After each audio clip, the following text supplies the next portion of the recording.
¿Alguna vez han imaginado algo tan extraño que duele creerlo? Nunca pensé que lo vería, pero lo vi con mis propios ojos.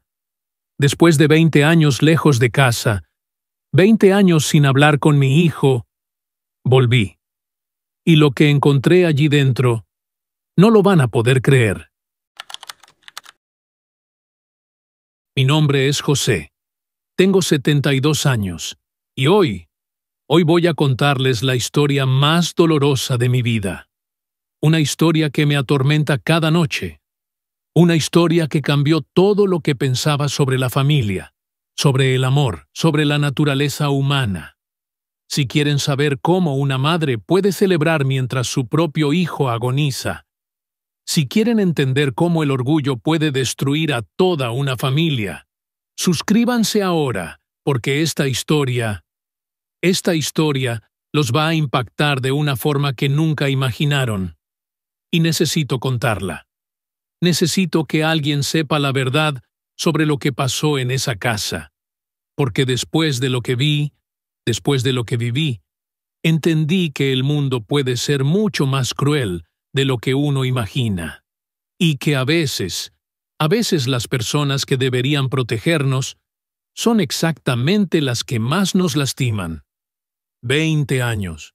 ¿Pueden imaginar estar 20 años sin hablar con un hijo? Pues yo lo logré. ¿Y saben por qué? Orgullo.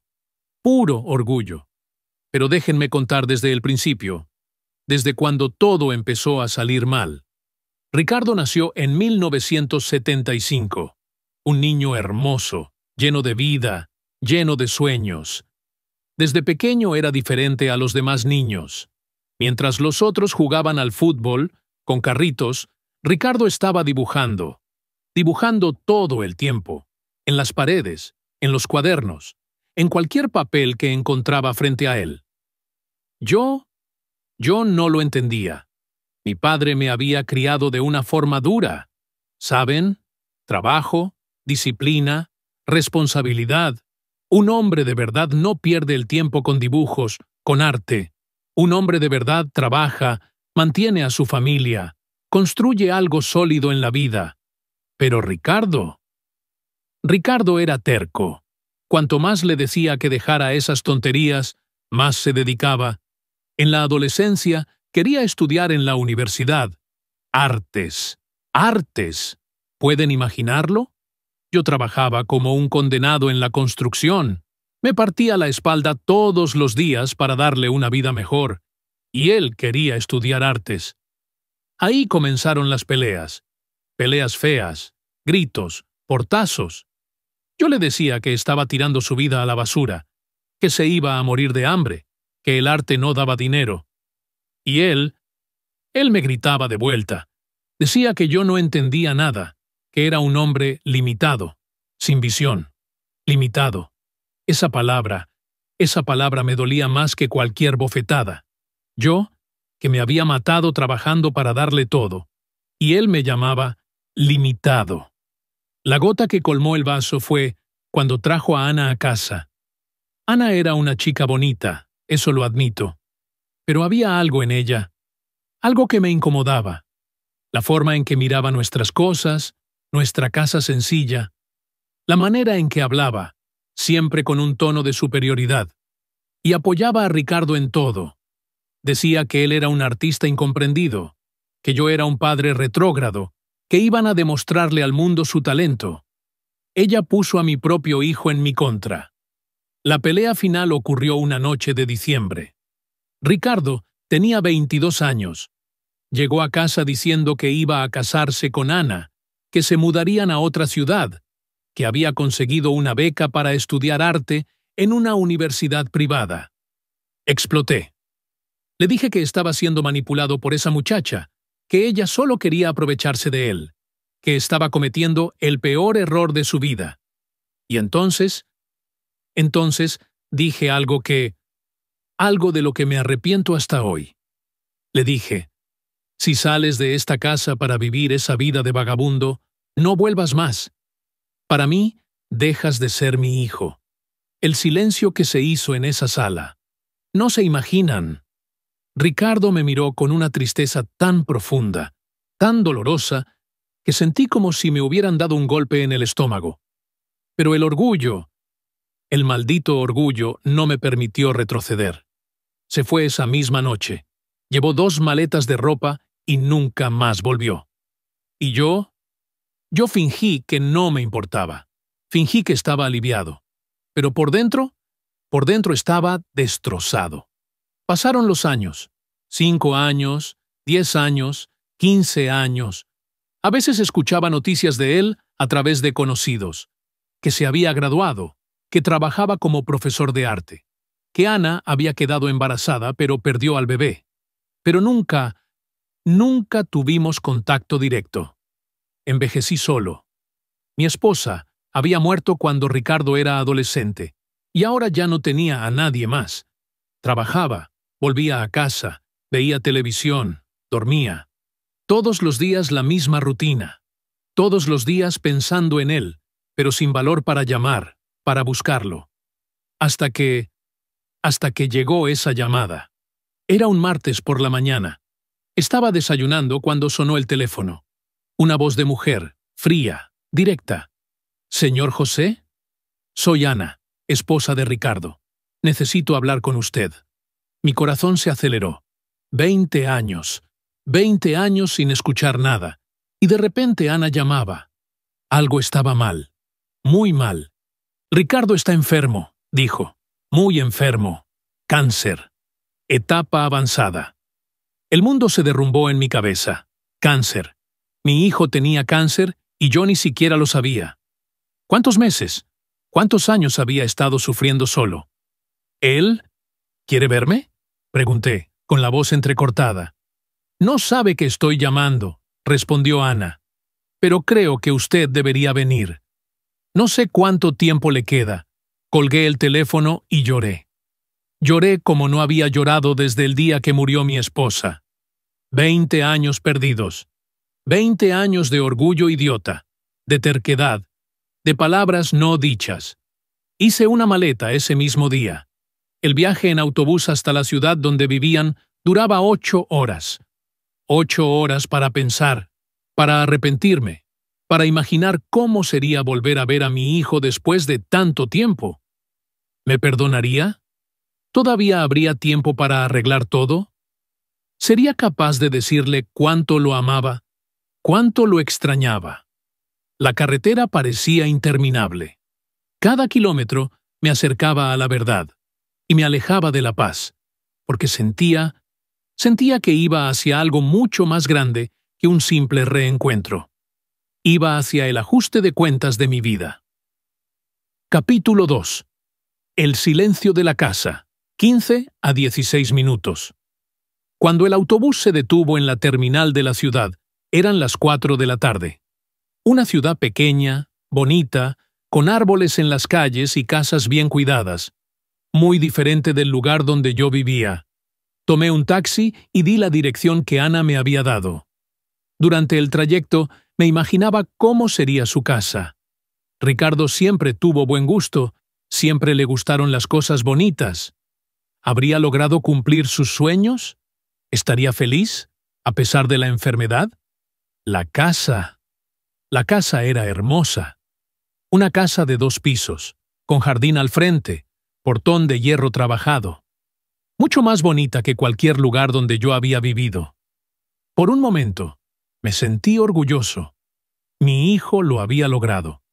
Había construido una buena vida. Pero cuando me acerqué a la puerta, algo me incomodó. La casa estaba demasiado silenciosa para una casa donde vivía una persona enferma. ¿Dónde estaban los medicamentos sobre la mesa? ¿Dónde estaba el movimiento de cuidadores, de enfermeros? Toqué el timbre, y entonces escuché. Música. Música alta, animada, proveniente del fondo de la casa. Música de fiesta, de celebración. Eso me confundió. Mi hijo estaba enfermo. Muy enfermo. ¿Y había una fiesta? Ana abrió la puerta. 20 años después, todavía era hermosa. Más vieja, claro, pero conservada. Estaba bien vestida, bien maquillada. No parecía una mujer que estuviera cuidando a un esposo con cáncer. José, dijo, sin sorpresa, sin alegría, solo frialdad, como si me esperara, pero no estuviera feliz con mi llegada. Ana, respondí. ¿Cómo está él? Me dejó entrar sin responder. La casa por dentro era aún más bonita. Muebles caros, cuadros en las paredes, algunos reconocí como pinturas de Ricardo. Tenía talento de verdad. Siempre lo tuvo. Pero lo que más me llamó la atención fue el silencio. Un silencio pesado, opresivo. Incluso con la música sonando al fondo, la casa tenía una atmósfera extraña, como si algo muy malo estuviera ocurriendo allí. ¿Dónde está?, pregunté. En el cuarto, respondió Ana sin mirarme a los ojos. Está descansando. ¿Descansando? ¿Con toda esa música? Algo no encajaba. Conocía a Ana desde hacía más de 20 años, y algo en su comportamiento estaba muy extraño. ¿Puedo verlo? Claro, dijo. Pero está muy débil, muy cambiado. Comenzamos a caminar por la casa hacia los dormitorios, y conforme nos acercábamos, la música se hacía más fuerte, más estridente, y empecé a escuchar voces de personas conversando, riendo. «Ana», dije, deteniéndome en medio del pasillo. «¿Qué música es esa? ¿Hay gente aquí?» Ella también se detuvo, pero no se volvió a mirarme. Son amigos. Amigos que vinieron a visitar a Ricardo. ¿Amigos? ¿Visitando a un hombre con cáncer en etapa avanzada? ¿Y haciendo fiesta? ¿Eso tiene sentido para ustedes? Para mí no tenía ninguno. ¿Qué tipo de visita es esta, Ana? ¿Está Ricardo lo suficientemente bien para recibir visitas? Finalmente se volvió hacia mí, y su mirada era de una frialdad que me heló la sangre. José, estuviste 20 años lejos. 20 años. No sabes cómo funcionan las cosas aquí. No sabes lo que Ricardo quiere, lo que necesita. Pero yo soy su padre, dije, sintiendo que una rabia empezaba a crecer dentro de mí. ¿Padre? Se rió. Una risa amarga, cruel. Padre es quien cría, quien cuida, quien está presente. Tú abandonaste a Ricardo hace 20 años. No tienes derecho a llegar aquí ahora y cuestionar nada. Sus palabras me golpearon como bofetadas, porque tenía razón. Había abandonado a mi hijo. Había elegido el orgullo en lugar del amor. Pero aún así era su padre. Y algo allí estaba muy mal. Continuamos caminando. La música se hacía cada vez más fuerte, más festiva. ¿Y las voces? Las voces eran de personas alegres, animadas. Continuamos caminando. La música se hacía cada vez más fuerte, más festiva. ¿Y las voces? Las voces eran de personas alegres, animadas. Personas que definitivamente no estaban visitando a un enfermo. Cuando llegamos a la puerta del cuarto, me detuve. Mi corazón latía tan fuerte que pensé que iba a tener un infarto. Al otro lado de esa puerta estaba mi hijo que no veía hacía 20 años, mi hijo que estaba muriendo. «Ana», dije, con la voz entrecortada, «antes de que entre, dime la verdad. ¿Cómo está? ¿De verdad?» Ella me miró por un largo momento, y entonces, con una voz fría como hielo, dijo, «Está muriendo, José, muriendo despacio, día tras día, y no hay nada que nadie pueda hacer. ¿Y esta fiesta? ¿Esta música?» «Ricardo lo pidió», dijo ella. Dijo que no quería morir en silencio, que quería música, alegría a su alrededor, que quería disfrutar los últimos momentos. Algo en la forma en que lo dijo. Algo me hizo desconfiar. Pero no tenía elección. Necesitaba ver a mi hijo. Necesitaba estar con él, aunque fuera por última vez. Ana puso la mano en la manija de la puerta. «Prepárate, José. Está muy diferente. Muy cambiado». Y entonces abrió la puerta, y lo que vi al otro lado, no lo van a creer. Simplemente no lo van a creer con lo que mis ojos vieron en ese momento. Capítulo 3. La revelación. 15 a 16 minutos. ¿Quieren saber lo que vi cuando Ana abrió esa puerta? ¿De verdad quieren? Porque lo que vi, eso se quedará en sus cabezas para siempre. Cambiará la forma en que ven la naturaleza humana. Lo primero que me golpeó fue el olor. Un olor dulce, empalagoso, de perfume mezclado con algo que no podía identificar. Y la música estaba ensordecedora. Era música electrónica, de esas de fiesta, de discoteca.